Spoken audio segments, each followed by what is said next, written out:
guys, welcome back to our YouTube channel Diploma Study.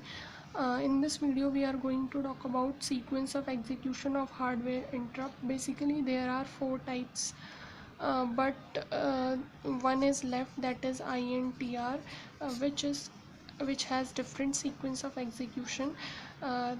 वो हम अभी पढ़ेंगे. So let's start this. For explaining the sequence of execution of hardware interrupt, अगर हमें hardware interrupt के execution का sequence explain करना है तो उसके लिए पहले हमें सपोज करना पड़ेगा that main program is return from memory location 4124, कि जो मेन प्रोग्राम है वो इस मेमोरी लोकेशन से लिया गया है और उसका कंटेंट जो स्टैक पॉइंटर में है वो 8174H है. And micro processor receives two hardware interrupt.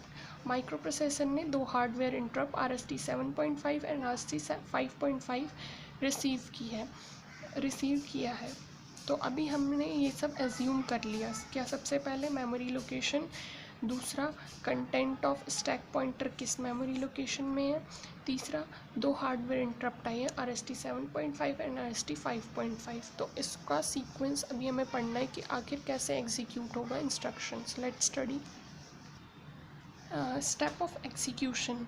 If address in PC, जो PC में एड्रेस है अगर वो ये है 4125H and micro processor is currently executing instruction X, और माइक्रो प्रोसेसर अभी करेंटली यानी जो अभी कॉन्टीन्यूसली में प्रोग्राम चल रहा है वो है X. If at the same time micro processor receive two enable hardware interrupt, और उसी समय दो हार्डवेयर इंटरप्ट रिसीव होते हैं तो RST 5.5 को हम पेंडिंग में रखेंगे और माइक्रो प्रोसेसर एग्जीक्यूट करेगा हायर प्रायोरिटी RST 7.5 को, क्योंकि RST 7.5 की प्रायोरिटी ज़्यादा है, सेकंड प्रायोरिटी है, तो सबसे पहले इसको एग्जीक्यूट करेगा. इसकी तो फोर्थ प्रायोरिटी है, इसे बाद में एग्जीक्यूट करेगा. Second step, micro processor will complete the execution of current instruction X. तो हमने पढ़ा था कि जो करंट इंस्ट्रक्शन है उसे कंप्लीट करेगा, तो माइक्रो प्रोसेसर कंप्लीट करेगा करंट इंस्ट्रक्शन जो X चल रहा था. मान लेते हैं कि जो X है वो सिंगल बाइट इंस्ट्रक्शन है, तो माइक्रो प्रोसेसर सेव करेगा एड्रेस को, जो एड्रेस था 4125H. न्यू इंस्ट्रक्शन Y का वो PC से स्टैक में सेव हो जाएगा. तो late stack pointer contain 8174H. तो मान लेते कि स्टैक पॉइंटर में 8174H उसका एड्रेस है. नेक्स्ट स्टेप कहता है for RST 7.5 n equal to 7.5. तो इसमें n 7.5 है, तो ISR एड्रेस निकालना सीखा था हमने कि 8x(n)H इक्वल टू जो भी n है उससे मल्टीप्लाई करके जो आएगा उसे हमें हेक्साडेसिमल में चेंज करना है, तो ये आएगा. ISR एड्रेस निकाल ले. This address is transferred into PC. Address PC में ट्रांसफ़र हो जाएगा. So micro processor execute ISR from memory location 003H. तो माइक्रो प्रोसेसर एग्जीक्यूट करेगा ISR को इसी लोकेशन से जो ISR निकल गया है. When micro processor execute any hardware interrupt, जब माइक्रो प्रोसेसर कोई भी हार्डवेयर इंटरप्ट एग्जीक्यूट करता है ISR का, तो देन एनी इंटरप्ट रिकॉग्नाइज, तो जब कोई भी इंटरप्ट रिकॉग्नाइज होती है जो कि 1 के इक्वल होती है, सो R 7.5 इक्वल टू 1, तो उसमें R 7.5 इक्वल हो जाता है 1 के, जिसकी वजह से इंटरप्ट इक्वल 1, R 7.5 1, तो Q1 इक्वल टू 0. Q1 को अगर 1 बनाना है तो हमें इंस्ट्रक्शन EI को जो दिया जाता है मतलब EI को इनेबल करना पड़ेगा, ये देना पड़ेगा ISR एड्रेस में बिफोर रिटर्न इंस्ट्रक्शन. तो ये आई होप समझ में आया. अगर नहीं आया तो वापस आप बैक करके वीडियो देख सकते हैं.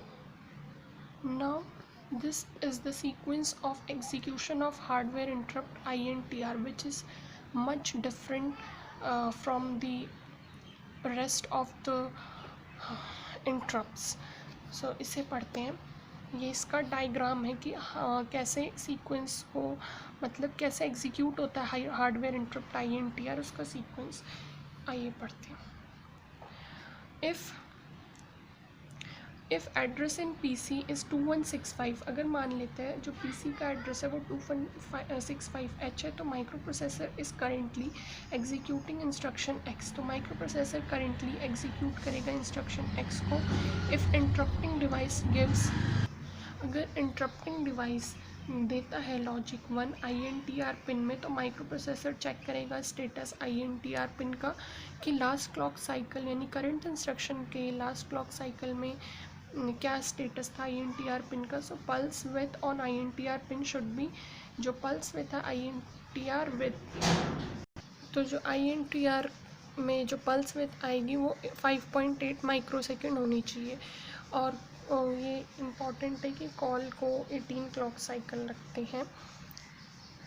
अगला स्टेप है when micro processor receive INTR equal to 1, अगर माइक्रो प्रोसेसर को INTR रिसीव होता है 1, तो नेक्स्ट क्लॉक साइकिल में माइक्रो प्रोसेसर देगा INTA 0 यानी इंटरप्ट एक्नॉलेज वो 0 देगा। जब इंटरप्ट एक्नॉलेज 0 होगा तो इनेबल भी 0 होगा। आइए देखते हैं फिगर के थ्रू। तो यहाँ पे जब INTA ये रहा, सब 0 होगा तो INTA 0 हुआ, इसके साथ साथ इनेबल भी 0 हो गया।